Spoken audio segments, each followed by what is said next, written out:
ಪರಪ್ಪನಗ್ರಹಾರದ ರಾಜಾತಿಥ್ಯ ವಿಚಾರ ರಾಜ್ಯಾದ್ಯಂತ ಸಂಚಲನಕ್ಕೆ ಕಾರಣ ಆದ ಬಳಿಕ ಉಳಿದ ಜೈಲುಗಳ ಕತೆ ಏನು ಅನ್ನೋ ಪ್ರಶ್ನೆ ಇತ್ತು. ಅದರಲ್ಲಿ ಬಹುವಾಗಿ ಕೇಳಿ ಬರ್ತಾ ಇದ್ದು ಆಗಾಗ ಕಲಬುರಗಿಯ ಜೈಲಿನ ಕತೆ. ಕಲಬುರಗಿ ಕಾರಾಗೃಹದ ಮತ್ತಷ್ಟು ಕರ್ಮಕಾಂಡ ಬಯಲಾಗ್ತಾ ಇದೆ. ಕಲಬುರಗಿ ಸೆಂಟ್ರಲ್ ಜೈಲಿನಲ್ಲಿ ಎಲ್ಲವೂ ಕೂಡ ಕುಲ್ಲಂ ಕುಲ್ಲ. ಕಾಸಿದ್ರೆ ಸಾಕು, ಇಲ್ಲೂ ಅಷ್ಟೇನೆ. ಕಾರಾಗೃಹ ಅಲ್ಲ, ಅದು ಒಂದು ರೆಸಾರ್ಟ್ ತರ ಇರುತ್ತೆ. ಕೈದಿಗಳಿಗೆ ಭರ್ಜರಿಯಾಗಿ ರಾಜಾತಿಥ್ಯ ಕರುಣಿಸ್ತಾ ಇರುವಂತಹ ಕೆಲ ಅಧಿಕಾರಿಗಳಿದ್ದಾರೆ. ಎಣ್ಣೆ ಪಾರ್ಟಿ ಮಾಡಿದ್ದಾರೆ. ರಾಶಿ ರಾಶಿ ಸಿಗರೆಟ್ ಅನ್ನು ಗುಡ್ಡೆ ಹಾಕೊಂಡು, ಗುಟ್ಕಾ ಪ್ಯಾಕೆಟ್ ಅನ್ನ ಗುಡ್ಡೆ ಹಾಕೊಂಡು ನಮ್ಮ ರಾಯಲ್ ಲೈಫ್ ಸ್ಟೈಲ್ ನೋಡ್ರಿ ಅಂತ ಹೇಳಂಗೆ ಕಾಣಿಸ್ತಾ ಇದೆ. ರಾಶಿ ರಾಶಿ ಸ್ಮಾರ್ಟ್ ಫೋನ್, ಒಂದ ಎರಡ, ಯಾವ್ದನ್ನು ಹೇಳೋಣ ಯಾವ್ದನ್ನು ಬಿಡೋಣ, ಆ ತರ ಸ್ಥಿತಿಯಲ್ಲಿ ಕಲಬುರಗಿ ಸೆಂಟ್ರಲ್ ಜೈಲ್ ಕಂಡು ಬಂದಿದೆ. ಆ ವಿಡಿಯೋ ನೋಡಿದಾಗ ನಿಮಗೂ ಹಾಗೆ ಅನ್ಸುತ್ತೆ ನೋಡಿ. ಇದು ಸೆಲ್ ಒಳಗೆ ಹೆಂಗೆ ರಾಜಾರೋಷವಾಗಿ ಟ್ರಿಪ್ಗೆಲ್ಲ ಬಂದಿರ್ತಾರಲ್ಲ, ಪ್ರವಾಸಕ್ಕೆ ಬಂದಿದ್ದಾಗ ಕುಡಿತಾರಲ್ಲ, ಹಂಗೆ ಕುಡಿತಾ ಇದ್ದಾರೆ ಕೈದಿಗಳು. ಬೇಕಾಗಿದ್ದನ್ನು ಹಾಕೊಂಡು 60, 90 ಗೊತ್ತಿಲ್ಲ ನನಗೆ, ಆ ಥರ ಹಾಕೊಂಡು ಕುಡಿತಾ ಇರೋದನ್ನ ಗಮನಿಸ್ತಾ ಇದ್ದೀರಾ. ಜೈಲ್ ಕೋಣೆನಾ? ಸೆಲ್ಲು ಸೆಲ್ಲು ಸೆಲ್ಲು ಸೆಲ್ಲ ಎಷ್ಟು ಚೆನ್ನಾಗಿದೆಯಾ? ಎಷ್ಟು ಚೆನ್ನಾಗಿದೆ. ಕೈದಿಗಳ ಅರಮನೆ. ಎಸ್, ಕೈದಿಗಳಿಗೆ ಅಂತ ಒಂದು ಅರಮನೆ ಕಟ್ಟಿಸ್ಕೊಟ್ರೆ ಹೆಂಗಿರುತ್ತೆ ಅಂದ್ರೆ ಹೀಗಿರುತ್ತೆ. ಆಹಾ, ನಾನ್ ವೆಜ್ ಸೈಡ್ಸ್ ಎಲ್ಲ ಇದೆ ನೋಡಿ. ಇಲ್ಲಿ ಈ ಜೈಲಿನಲ್ಲಿ ಸಿಬ್ಬಂದಿ ಇರ್ತಾರಲ್ಲ, ಜೈಲ್ ಸಿಬ್ಬಂದಿ, ಅವರಿಗೆಲ್ಲ ರಜೆ ಕೊಟ್ಬಿಟ್ಟಿರ್ತಾರ ಅಂತ. ಅವರೆಲ್ಲ ವೀಕ್ ಆಫ್ ಅಲ್ಲಿ ಇರ್ತಾರೆ. ಅವ್ರ ವೀಕ್ ಆಫ್ ರಜೆ, ಇವ್ರು ಪಾರ್ಟಿ ಮಾಡೋದಕ್ಕೆ. ಅಬ್ಬಾ, ಇದನ್ನ ನೋಡಿದ ಮೇಲೂ ಕೂಡ ನಮ್ಮ ಗೃಹ ಸಚಿವರು ಏನು ರಿಯಾಕ್ಟ್ ಮಾಡ್ತಾರೆ ಅಂತ ನನಗೆ ಗೊತ್ತಿಲ್ಲ. ಎಷ್ಟೋ ಜೈಲುಗಳಲ್ಲಿ ಈ ಥರದ ಆರೋಪಗಳು ಕೇಳಿ ಬಂದಾಗ ಅಲ್ಲಿಗೆ ವಿಸಿಟ್ ಮಾಡಿರ್ತಕ್ಕಂಥ ಉದಾಹರಣೆ ಇದೆ. ಐ ಥಿಂಕ್ ಇಲ್ಲಿಗೆ ಮೊನ್ನೆ ಇದು ಇವ್ರು ಕೂಡ ಬಂದಿದ್ರು, DG ಕೂಡ ಇನ್ನು ಬಂದು ಒಂದ್ಸರ್ತಿ ನೋಡಿದ್ರು, ರೇಡ್ ಮಾಡಿದ್ರು. ರೇಡಲ್ಲಿ ಮಾತ್ರ ಅಧಿಕಾರಿಗಳಿಗೆ ಏನು ಸಿಗಲ್ಲ ನೋಡಿ. ಇಲ್ಲಿ ಅದೆಲ್ಲ ಏನು ಅನ್ಕೊಂಡ್ರಿ, ಗೊತ್ತಿರುತ್ತೆ ಎಲ್ರಿಗೂ. ಸಿಗರೇಟ್ ಪ್ಯಾಕು, ಗುಟ್ಕಾ ಪ್ಯಾಕೆಟ್ಟು, ಅದೇನೋ ಕೈನಿ ಜೈನಿ ಅದೇನೇನೋ ಇದೆಯಲ್ಲ, ಅದೆಲ್ಲ ಇದೆ ನೋಡಿ ಅಲ್ಲಿ. ಅದಕ್ಕೆ ನಾನು ಹೇಳಿದ್ದು ಕೈದಿಗಳ ಅರಮನೆ ಅಂತ. ಮತ್ತೆ ಇನ್ನೊಂದು ಇಂಟ್ರೆಸ್ಟಿಂಗ್ ವಿಚಾರ ಅಂದ್ರೆ ಸರ್, ಅಲ್ಲಿ ಆ ಡೇಟ್ ಅನ್ನು ತೋರಿಸ್ತಾರೆ. ಯಾವ ಡೇಟ್ ಅಲ್ಲಿ ಪಾರ್ಟಿ ಮಾಡ್ತಾ ಇದೀವಿ ಅಂತ ಝೂಮ್ ಹಾಕಿ ಕ್ಯಾಮ್ರಾ ಕಲೆಗಳನ್ನ ಕೂಡ ತೋರಿಸಿದ್ದಾರೆ ಅಲ್ಲಿ. ಅಂದ್ರೆ ಇದು ಅವರೇ ಶೂಟ್ ಮಾಡಿರೋದಾ? ಅವರೇ ಶೂಟ್ ಮಾಡಿರೋದು. ಶೂಟ್ ಮಾಡಿ ಬೇಕು ಅಂತ ವೈರಲ್ ಮಾಡಿರೋದು. ಅದಕ್ಕೂ ಮುಂದೆ ಸ್ಟೋರಿ ಇದೆ ನಮಗೆ. ಸ್ಮಾರ್ಟ್ ಫೋನು, ಚಾರ್ಜರು, ಎಲ್ಲಾ ತರದ ಫೋನ್ಗಳು ಇದೆಯಲ್ಲಪ್ಪ ಅಲ್ಲಿ. ಐಫೋನು ಇದೆ, ಐಫೋನ್ ಚಾರ್ಜರು ಇದೆ. ನೋಡಿ, ಹೊರಗಡೆ ಇರೋರಿಗೆ ಈ ಸುಖ ಸೌಕರ್ಯಗಳು ಸಿಗಲ್ಲ. ಅಂಥದ್ರಲ್ಲಿ ಒಳಗಡೆ ಇರೋರಿಗೆ, ಅದೇ ಹೇಳಿದ್ನಲ್ಲ, ದುಡ್ಡು ಕೊಟ್ಟರೆ ಏನು ಬೇಕಾದರೂ ಸಿಗುತ್ತೆ. ನೋಡಿ, ನಟೋರಿಯಸ್ ಕೈದಿಗಳ ವರ್ಗಾವಣೆಯ ಬೆನ್ನಲ್ಲೇ ಈ ವಿಡಿಯೋ ವೈರಲ್ ಆಗಿದೆ. ಜೈಲು ಅಧೀಕ್ಷಕೆಯನ್ನು ಟಾರ್ಗೆಟ್ ಮಾಡಿಕೊಂಡು ವಿಡಿಯೋ ರಿಲೀಸ್.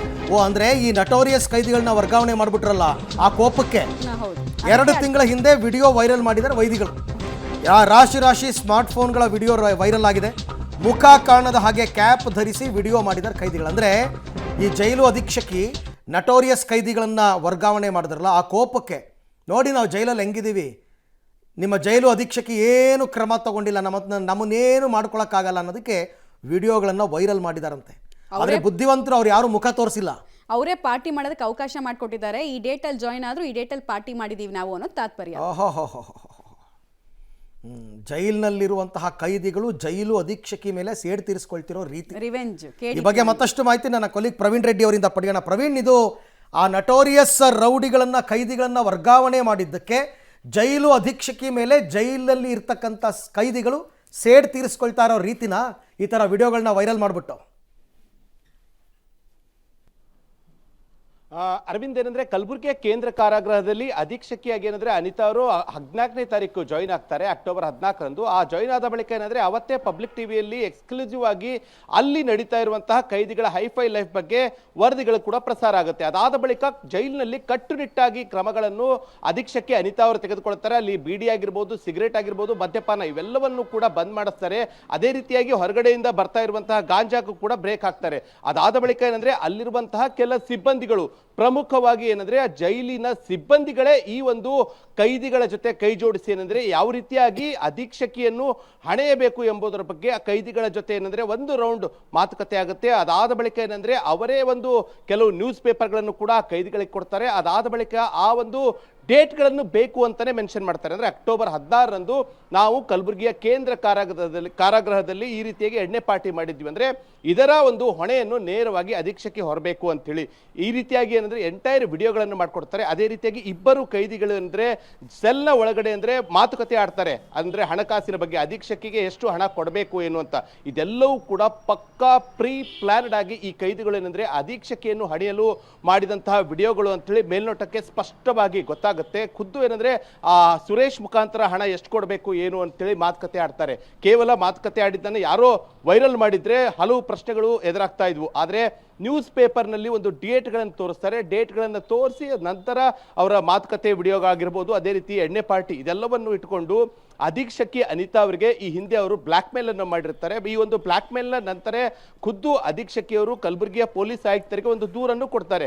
ನನ್ನ ಒಂದು ಅಧೀಕ್ಷಕಿಯಾಗಿ ಬಂದ ಬಳಿಕ ಜೈಲಿನಲ್ಲಿ ಅತ್ಯಂತ ಕಟ್ಟುನಿಟ್ಟಿನ ಕಾನೂನು ಕ್ರಮಗಳನ್ನು ತೆಗೆದುಕೊಳ್ತಾ ಇರುವ ಹಿನ್ನೆಲೆಯಲ್ಲಿ ಕೆಲ ಕೈದಿಗಳು ಹಾಗೂ ಅವರ ಜೊತೆ ನಮ್ಮ ಸಿಬ್ಬಂದಿಗಳು ಸೇರಿಕೊಂಡು ಬ್ಲಾಕ್ ಮೇಲ್ ಮಾಡ್ತಾ ಇದ್ದಾರೆ. ಕೆಲ ವಿಡಿಯೋಗಳನ್ನು ಇಟ್ಕೊಂಡು ನನ್ನ ಜೊತೆ ಏನಂದ್ರೆ ಬ್ಲಾಕ್ ಮೇಲ್ ಮಾಡಿ ಈ ಹಿಂದೆ ಯಾವ ರೀತಿಯಾಗಿ ನಮಗೆ ರಾಜ್ಯಾತಿಥ್ಯೆಯಲ್ಲಿ ಸಿಗ್ತಾ ಇತ್ತು ಅದೇ ರೀತಿ ರಾಜ್ಯಾತಿಥ್ಯ ಒಂದು ಅವಕಾಶ ಕಲ್ಪಿಸಿಕೊಡ್ಬೇಕು. ಇಲ್ಲಿ ಬಿಡಿ, ಸಿಗರೇಟ್, ಎಣ್ಣೆ ಸೇರಿದಂತೆ ಎಲ್ಲವಕ್ಕೂ ಸೌಕರ್ಯಗಳಿಗೆ ತಾವು ಕೂಡ ಅನುವು ಮಾಡಿಕೊಡ್ಬೇಕು. ಒಂದು ವೇಳೆ ಅನುವು ಮಾಡಿಕೊಡ್ಲಿಲ್ಲ ಅಂದ್ರೆ ಈ ಎಲ್ಲಾ ವಿಡಿಯೋಗಳನ್ನು ಕೂಡ ಸೋಷಿಯಲ್ ಮೀಡಿಯಾದಲ್ಲಿ ಹರಿಬಿಡೋದಾಗಿ ಅವರಿಗೆ ಒಂದು ಎಚ್ಚರಿಕೆಯನ್ನು ಕೊಟ್ಟಿರ್ತಾರೆ. ಇದ್ಯಾವುದಕ್ಕೂ ಕೂಡ ಜಗ್ಗದ ಅನಿತಾ ಅವರು ಏನಂದ್ರೆ ಆ ಪ್ರಮುಖವಾಗಿ ಕಲಬುರಗಿ ಅಂದ್ರೆ ಶಿವಮೊಗ್ಗದ ರೌಡಿ ಶೀಟರ್ ಆದಂತಹ ಬಚ್ಚನ್ನು, ಉಗ್ರ ಆದಂತಹ ಜುಲ್ಫಿಕರ್ ಸೇರಿದಂತೆ 6 ಜನ ನಟೋರಿಯಸ್ ಕೈದಿಗಳು ಇಡೀ ಕಲಬುರಗಿ ಕೇಂದ್ರ ಕಾರಾಗೃಹವನ್ನು ತಮ್ಮ ಕಪಿಮುಷ್ಟಿಯಲ್ಲಿ ಇಟ್ಕೊಂಡು ಏನಂದ್ರೆ ಈ ಒಂದು ಮಾಫಿಯಾದಲ್ಲಿ ತೊಡಗಿಕೊಳ್ತಾರೆ. ಅವರೆಲ್ಲರನ್ನು ಕೂಡ ನಿನ್ನೆ ಅಷ್ಟೇ ಅವರನ್ನ ಬೇರೆ ಬೇರೆ ಜೈಲುಗಳಿಗೆ ವರ್ಗಾವಣೆ ಮಾಡಿದ್ದಾರೆ. ಅವರ ವರ್ಗಾವಣೆ ಆದ ಕೆಲವೇ ಗಂಟೆಗಳಲ್ಲಿ ಈ ಎಲ್ಲಾ ವಿಡಿಯೋಗಳು ವೈರಲ್ ಆಗಿದೆ. ಅಂದ್ರೆ ಇದೆಲ್ಲೋ ಒಂದು ಕಡೆ ಸ್ಪಷ್ಟವಾಗಿ ಗೊತ್ತಾಗುತ್ತೆ, ನಮ್ಮ ಮಾತಿಗೆ ನೀವು ಬೆಲೆ ಕೊಟ್ಟಿಲ್ಲ, ಹೀಗಾಗಿ ನಿಮ್ಮನ್ನು ಕೂಡ ಈ ರೀತಿಯಾಗಿ ಏನಂದ್ರೆ ವಿಡಿಯೋಗಳ ಮುಖಾಂತರ ಸಿಲುಕಿ ಹಾಕಿಸ್ತೀವಿ ಅನ್ನೋದಕ್ಕೆ ಇದೊಂದು ಸ್ಪಷ್ಟವಾಗಿ ಕೈದಿಗಳು ಮಾಡಿದಂತಹ ಪ್ರೀ ಪ್ಲಾನ್ಡ್ ಗೇಮ್ ಅಂತ ಗೊತ್ತಾಗ್ತಾ ಇದೆ. Arvind, right, thank you Praveen, ತಮ್ಮೆಲ್ಲ ಮಾಹಿತಿಗಾಗಿ ಧನ್ಯವಾದ.